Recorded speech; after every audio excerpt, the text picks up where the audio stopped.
Wahana Pustaka.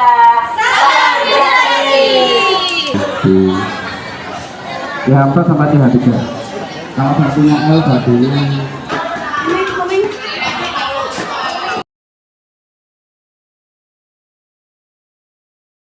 Selamat pagi anak-anak 7B.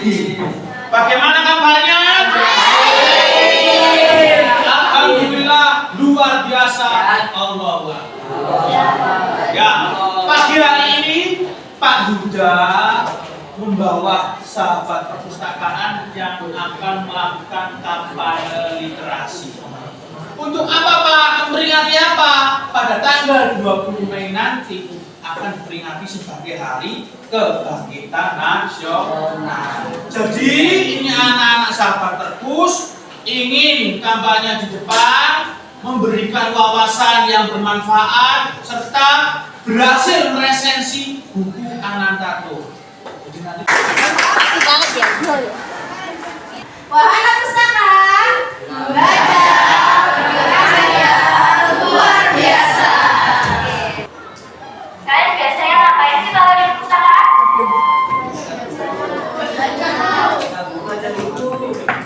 Nah juga loh, contohnya ada Pram. Lotus yang paling aku suka dari Pram itu, orang boleh panas di langit. Tetapi selama ia tidak menulis selama hidupnya, ia akan berperan dalam masyarakat dan dari sejarah loh. Lotus tersebut seperti perpustakaan kita, di mana kita tidak hanya membaca buku saja, tetapi kita bisa menyalurkan bakat minat, contohnya seperti menulis, menggambar, mendongeng, bahkan bernyanyi. Oleh karena itu, mari jadikan membaca sebagai kebiasaan, karena belajar hebat lahir dari ilmu yang terus dipelajari. Kalau kalian tahu, ada nggak sih buku yang disukai dari Pram? Ada nih kak, buku yang disukai dari Pram. Tapi sebelum itu aku mau nanya dulu nih, di sini ada beda suku, agama, bahkan bahasa itu menurut kalian boleh nggak Pak Dede? Boleh. Ya tentunya nggak boleh ya. Nah,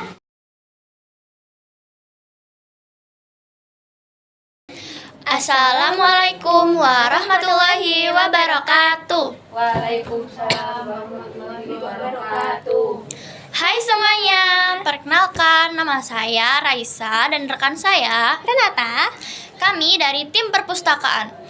Sebelum itu aku mau tanya dulu nih, kalian tahu nggak sih nama perpustakaan di sekolah kita tuh apa? Tahu kan? Nggak tahu kak, apa namanya? Nah, ternyata banyak yang belum tahu. Jadi, nama perpustakaan di sekolah kita itu Wahana Pustaka. Jadi, tujuan kita di sini ingin berkenalan lebih dalam dengan adik-adik. Kalau kalian biasanya ngapain sih kalau di perpustakaan? Membaca buku. Nah, benar sekali.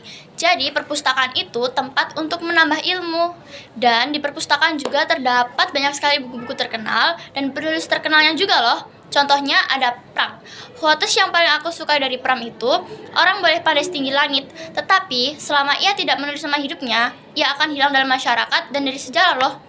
Quotes tersebut seperti perpustakaan kita, di mana kita tidak hanya menulis saja, tetapi kita bisa menyalurkan bakat minat, contohnya seperti menulis, menggambar, mendongeng, bahkan bernyanyi.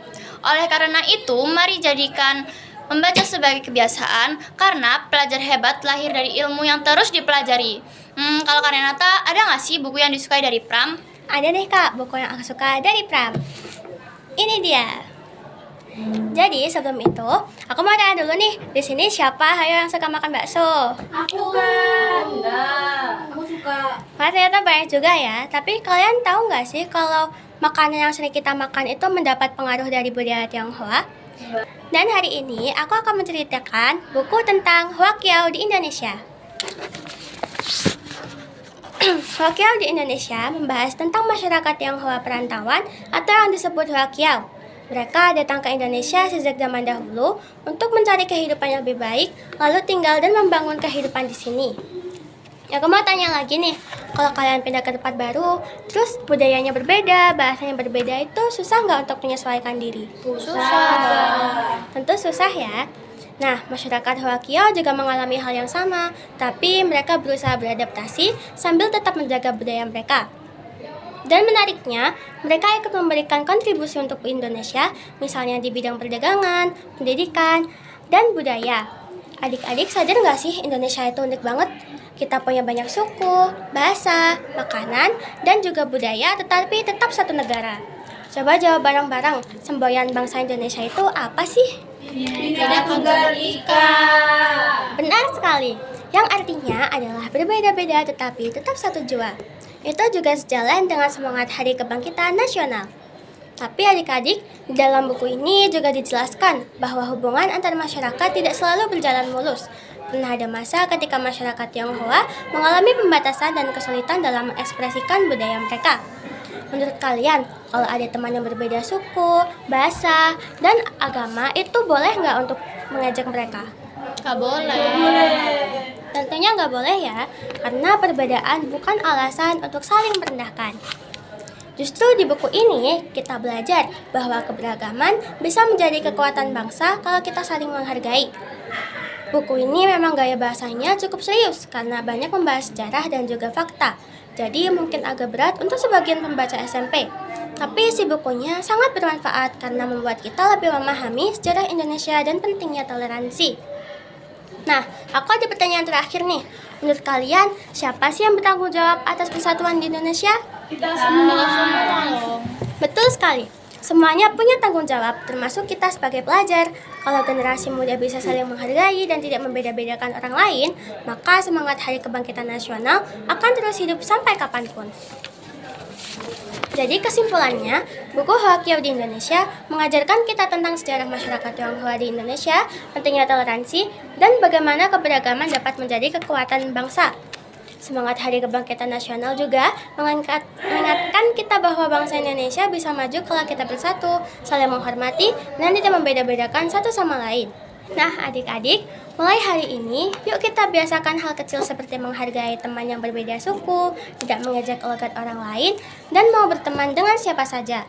Karena persatuan bangsa dimulai dari lingkungan sekolah kita sendiri. Sekian dari kami. Wassalamualaikum warahmatullahi wabarakatuh. Bye-bye. Perkenalkan, nama saya Novel Rafisa Kurniawan dari SMPN 32 Surabaya. Saya akan menceritakan tentang salah satu tokoh yang saya pelajari, yaitu Muhammad Hatta, dalam rangka Hari Kebangkitan Nasional yang akan diadakan oleh sekolah. Muhammad Hatta adalah Wakil Presiden Indonesia pertama yang menjabat bersama dengan Soekarno sebagai Presiden. Muhammad Hatta lahir pada tanggal 12 Agustus 1902 di Bukit Tinggi. Muhammad Hatta menempuh pendidikannya di negeri Belanda. Muhammad Hatta pertama kali bersekolah di Prince Hendrik School yang lalu lulus dan melanjutkan pendidikannya di sekolah yang lebih tinggi, yaitu Sekolah Handelsboek School atau Sekolah Dagang Tinggi di Belanda. Muhammad Hatta dikenal sebagai mahasiswa yang sangat aktif dalam kegiatan-kegiatannya dengan disiplin yang kuat dan keteguhan yang tinggi. Muhammad Hatta pun terpilih menjadi Dewan Redaksi majalah mereka yang mereka sebut Indonesia Merdeka, dan ia juga menjabat sebagai bendaharanya. Muhammad Hatta dikenal oleh rekan-rekannya sebagai mahasiswa yang sangat serius dalam mencari ilmu dan menyelenggarakan kegiatan-kegiatan yang akan bermanfaat bagi perimbunan Indonesia. Akhirnya Muhammad Hatta setiap kali memasuki ruangan dari obrolan-obrolan yang biasanya normal dalam kaum muda Indonesia menjadi obrolan yang lebih serius, yang lebih menjerumus ke akademik.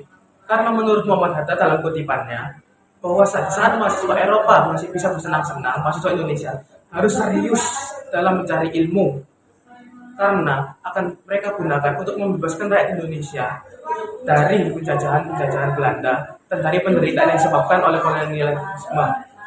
Pada tahun 1926, Muhammad Hatta akhirnya terpilih menjadi ketua Perhimpunan Indonesia yang dipandang sebagai Belanda kegiatan-kegiatan yang berbahaya.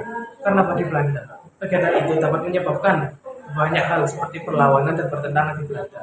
Akhirnya Muhammad Hatta dan rekan-rekan ditangkap untuk dimintai keterangan dan diwawancarai. Untungnya mereka terbukti tidak melakukan hal yang bersalah dan mereka pun dibebaskan dari penjara. Meskipun setelah di penjara, Muhammad Hatta tidak kapok. Dia terus menjalankan banyak sekali kegiatan yang membuat studi dari 5 tahun menjadi 11 tahun. Tetapi Muhammad Hatta tidak pernah menyesalinya sama sekali.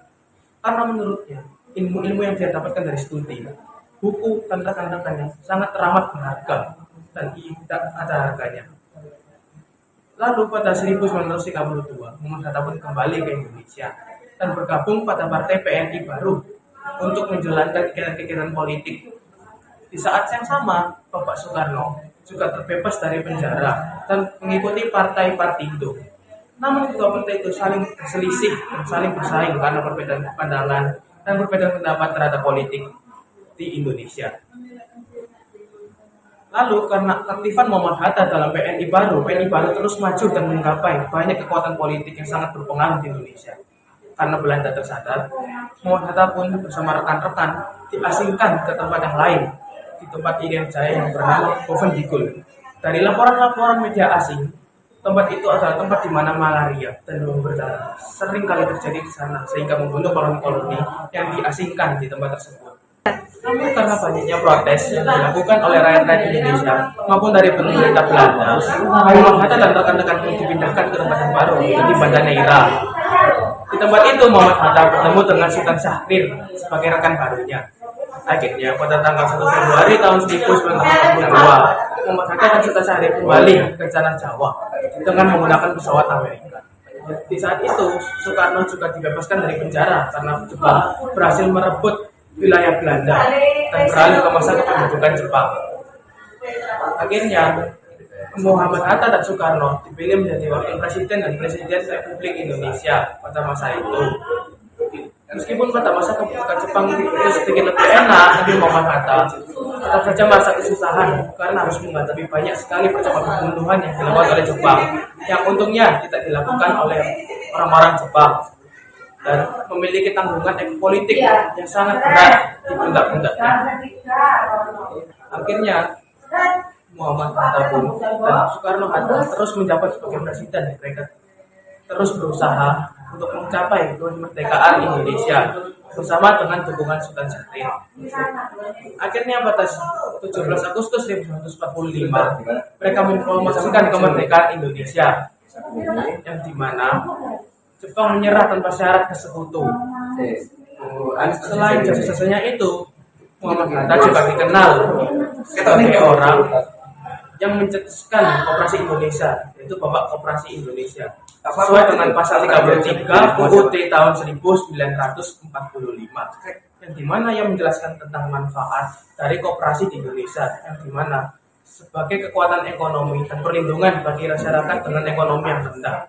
Karena ia tahu bahwa masyarakat ekonomi rendah seperti para pedagang dan para petani rentan terhadap syarat-syarat dagang internasional yang seringkali menyulitkan ekonomi. Dia juga menentang individualisme karena itu sangat egois. Sehingga beliau menyarankan untuk berdagang dan bertani demi rakyat Indonesia daripada demi kekayaan di diri sendiri, agar ekonomi semakin membaik dan terus berkembang.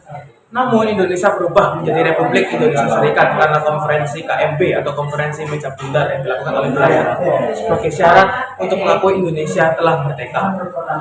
Akhirnya kabinet terus berganti menjadi dari kabinet 1, 2, 3 dan kabinet lainnya. Muhammad Hatta pun mengundurkan diri dari jabatan yang saat itu adalah Perdana Menteri. Meskipun dia mengundurkan diri dari jabatannya, Muhammad Hatta terus-menerus aktif dalam politik Indonesia, yang akhirnya dia membuat beberapa karya berupa sebuah buku yang menjadi pertapan politik Indonesia dalam masa depan, sehingga jasa-jasanya bisa bermanfaat bagi generasi selanjutnya. Beliau juga pernah berpesan bahwa dirinya rela dipenjara asalkan dengan buku karena ia merasa bebas. Yang memiliki arti, pikirannya merasa bebas saat ia membaca buku, karena dengan buku ia mendapatkan ilmu baru yang dapat dipergunakan untuk memperjuangkan rakyat Indonesia semasa ia dibebaskan dari penjara. Maka dari itu, meskipun ia sering di penjara, beliau tetap semangat dalam menjalani hari-harinya dan membela Indonesia. Namun beliau wafat pada 14 Maret 1980. Maka dari cerita itu kita bisa tahu bahwa Muhammad Hatta sebenarnya adalah orang seperti kita, hanya saja ia rajin sekali untuk mencari ilmu, mencari sebuah inspirasi dan memperjuangkan rakyat Indonesia. Beliau tidak pernah lupa terhadap rakyatnya sendiri, sehingga beliau terus-menerus berusaha. Beliau juga mencari ilmu yang sangat banyak, terutama dari buku. Beliau sangat gemar membaca buku, entah itu malam siang maupun pagi. Seperti kata orang-orang, buku adalah jendela dunia, di mana buku berisi ilmu-ilmu, inspirasi. Selain itu, buku juga bisa menjadi hiburan bagi kalian di waktu yang luang. Sehingga meskipun tidak ada handphone maupun tidak ada sinyal, dengan buku kalian dapat terus mencari hiburan dan tidak merasa bosan, juga mendapatkan banyak sekali ilmu dan manfaat berupa imajinasi yang lebih baik. Dan niscaya, cobalah membaca buku setiap harinya. Hari kalian akan terasa lebih berwarna. Salam literasi. Assalamualaikum warahmatullahi wabarakatuh. Perkenalkan, nama saya Ivan Nur Wadila dari kelas 8 SMP Negeri 32 Surabaya. Di sini saya akan menceritakan salah satu tokoh pahlawan nasional, yaitu Ibu Fatmawati. Kisah pahlawan Fatmawati. Di sebuah masa ketika bangsa Indonesia sedang berjuang membebaskan diri dari belenggu penjajahan, hiduplah seorang wanita yang penuh keberanian dan ketulusan hati, yaitu Fatmawati. Ia lahir di Bengkulu pada 5 Februari 1923. Ia tumbuh menjadi wanita yang cerdas, berwawasan luas, dan memiliki rasa cinta tanah air yang dalam. Sejak muda, Fatmawati sudah peduli dengan keadaan bangsanya yang menderita akibat penindasan penjajah. Ia sering mendengarkan perbincangan tentang perjuangan kemerdekaan, dan lambat laun tekadnya pun tumbuh untuk ikut serta berjuang demi kebebasan negeri tercinta. Kemudian, ia bertemu dan mendampingi Insinyur Soekarno, tokoh besar pergerakan kemerdekaan. Dan bersama-sama, mereka mengobarkan semangat persatuan di mana-mana.